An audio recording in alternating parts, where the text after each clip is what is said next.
Ayo belajar bersama Teacher Barasa. Di video kali ini, Teacher akan menjelaskan kita akan belajar pelajaran PPKN. PPKN ini merupakan bagian dari tematik. Ingat, PPKN itu kepanjangannya adalah Pendidikan Pancasila dan Kewarganegaraan. Ini pembelajaran kelas 4. Materi yang kita pelajari adalah keberagaman budaya daerah. Keragaman atau keberagaman budaya daerah adalah kekayaan budaya nasional. Keragaman sosial budaya dan adat istiadat di seluruh wilayah Indonesia menjadi kebudayaan nasional yang berlandaskan Undang-Undang Dasar tahun 1945. Kebudayaan bangsa ialah kebudayaan yang timbul sebagai buah usaha budi rakyat Indonesia seluruhnya. Jadi keragaman budaya ini adalah milik seluruhnya bangsa Indonesia yang harus dilestarikan dan dijaga. Indonesia itu memiliki lebih dari 300 suku atau suku bangsa. Nah, ini ada beberapa suku bangsa di Indonesia yang teacher tuliskan. Yang terbesar lah ya, yang paling banyak di Indonesia. Yang pertama itu suku Jawa. Nah, suku Jawa adalah suku terbesar di Indonesia juga di Pulau Jawa. Ya, pasti kebanyakannya berada di Provinsi Jawa Tengah dan di DKI Yogyakarta. Budaya yang dianut di sana sangat kental dan identik dengan kearifan lokal hingga kesakralan adat budayanya. Yang kedua itu ada suku Dayak, ini berasal dari Pulau Kalimantan. Suku Batak ini berasal dari Sumatera. Yang paling banyak itu di Sumatera Utara. Suku Batak juga cenderung banyak tersebar di wilayah Indonesia, perantau lah dibilang. Kemudian 4 itu suku Melayu, termasuk kita di daerah sini, daerah Batam ini adalah suku Melayu. Suku Melayu adalah suatu kelompok etnik yang berasal dari orang-orang Austronesia, khususnya penghuni Semenanjung, Malaya. Suku Melayu banyak tersebar di Sumatera sejak perkembangan Kerajaan Sriwijaya. Nah, ini merupakan suku bangsa yang ada di Indonesia. Kamu termasuk suku mana? Tuh. Keragaman budaya Indonesia ini bermacam-macam ya. Selain suku juga, kita itu berbedanya, keberagaman itu ada di bahasa daerah.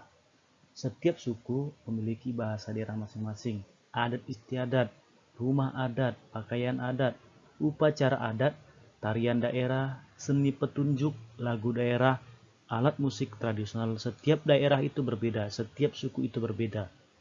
Itu adalah keragaman budaya yang ada di negara kita, negara Indonesia.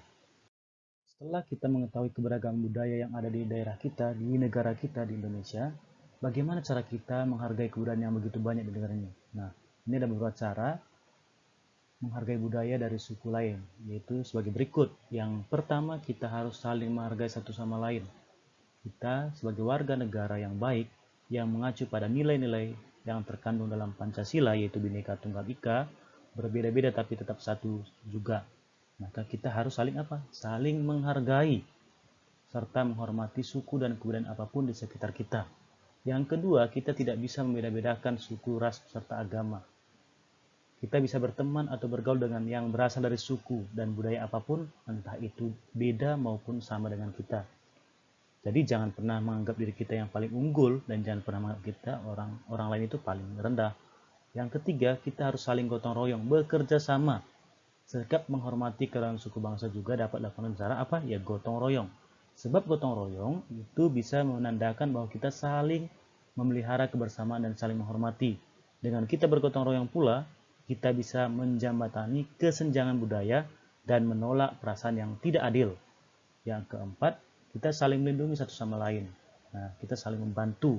Dalam kehidupan masyarakat, kerukunan hidup harus senantiasa dijaga dan dipertahankan. Dengan keadaan yang demikian, kita bisa hidup damai dan berdampingan satu sama lain. Cara menumbuhkannya bagaimana? Ya saling menghargai perbedaan. Sebab kita tak mungkin mau Indonesia terpecah belah karena perbedaan. Pada umumnya, kita saling menghargai pada keberagaman suku, ras, agama, dan budaya.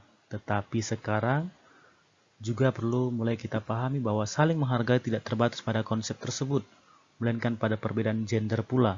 Gender ini berarti laki-laki dan perempuan. Yang demikian perlu diperhatikan di waktu sekarang ini. Nah, mungkin sementara itu cukup untuk bagaimana cara kita Menimbulkan sikap saling menghargai dalam perbedaan kebudayaan.